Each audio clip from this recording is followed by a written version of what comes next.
আমি এখানকার সেক্রেটারি বর্তমান সেক্রেটারি আমি তো আমাদের অনেকগুলো কার্যক্রম চলে মানে সবটাই সমস্যামূলক কার্যক্রম। আমি ভারত সেবাশ্রম সংঘ কত রকম কার্য করি তো আমরা যত পারি শুধু মহালয় নয় আমাদের ফ্ল্যাট যখন বন্যা হয় এখানে রিলিফ পাঠায় আমরা বাড়ির আশ্রমে।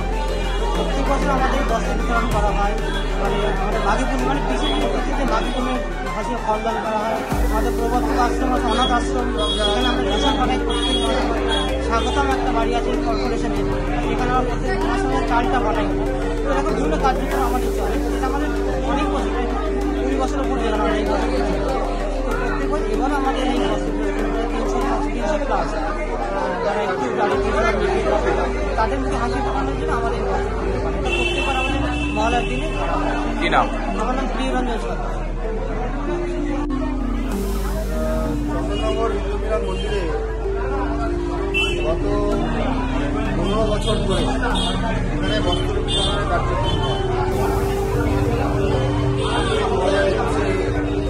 হওয়ার পর থেকে আমিও এই মিলন মন্দিরে যুক্ত হয়েছি এবং তারপর থেকে এখানে ক্রমাগত প্রত্যেক বছরই মহালয়া উপলক্ষে এই বস্ত্র বিতরণ প্রায় 300-350 যারা